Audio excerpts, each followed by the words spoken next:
Advocate general, assistant advocate జనరల్గా appoint చేసినటువంటిది మీరు అనేటువంటి మా టైంలో అసలు ఎప్పుడూ జరగలేదండి. మా టైం అతని పేరు ప్రతిపాదించింది న్యాయమూర్తి పదవికి అస్సలు మాకు సంబంధం లేదు. చంద్రబాబు నాయుడు. మీకు నా ఉద్దేశం అంటే ఎన్టీఆర్ ఉన్నప్పుడు లేదు లేదు, మా గవర్నమెంట్ పడిపోయినాక జరిగినాయి అవన్నీ. తదనంతర కాలం మేము ఉన్నప్పుడు రామచంద్రరావు కదా అడ్వకేట్. అతను కూడా మోసం చేశాడులే మమ్మల్ని. తర్వాత అక్కడేం చెప్పారంటే నెక్స్ట్ ఇంకొక 5-6 నెలల్లో పార్లమెంట్ ఎన్నికలు వస్తున్నాయి, ఆ ఎలక్షన్లో 100% బంపర్గా గెలుస్తారు ఎన్టీఆర్ గారు, ఎక్కువ ఎంపీ సీట్లు, నెక్స్ట్ ప్రైమ్ మినిస్టర్ ఈయన. ఎందుకంటే మీకు గుర్తుందో లేదో వాజ్పేయి గారు ఒక ప్రకటన ఇచ్చారు ఢిల్లీ నుంచి, నెక్స్ట్ మేము అన్నిటికీ అతీతంగా ఎన్టీఆర్ గారిని ప్రైమ్ మినిస్టర్గా నిలబడితే మేము సపోర్ట్ ఇస్తాము.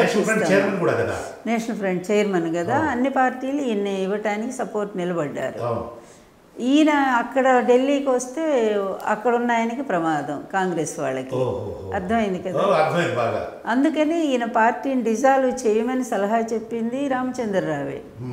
మళ్ళీ ఢిల్లీ వద్దు అని వాళ్ళ క్యాంపులోకి వెళ్ళిపోయి ప్రచారం చేసి మా దగ్గర ఉన్న ఎమ్మెల్యేలు అందరినీ కూడా పరిగెత్తించింది వాళ్ళే. మళ్ళా మా క్యాంపులో 90 మంది ఎమ్మెల్యేలు ఉన్నారు అప్పుడు కదా. ఎప్పుడే డిజాల్వ్ అనేసరికి అందరూ వెళ్ళిపోయారు. అందువల్ల ఏంటంటే అన్ని ప్రతిదీ ఒక కుట్ర. మాకేమో కుట్రల స్వరూపం తెలియదు.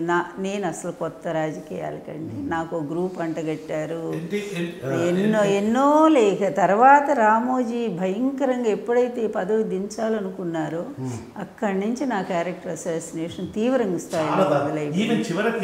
మీరు అన్నారే రంగురాళ్ళు మేము అక్కడ చూడలే, మా ఆఫీసు తెచ్చి అప్పుడు ఎమ్మెల్యే ఉన్నాడే గోదావరి జిల్లాలో ఎవరో ఎమ్మెల్యే ఏదో నాయుడు అతను కొన్ని చేతిలో ఇలా పెట్టుకొని అన్నగారు రంగురాళ్ళు ఇలా ఉంటాయి చూడండి అని తీసుకొచ్చి చూపెట్టాడు. చిన్న రాళ్ళు ఆయన అరిచేతులు ఇలా పెట్టుకొని చూడండి అని చెప్పి నన్ను కూడా పిలిచారు. చూడు లక్ష్మి రంగురాళ్ళు.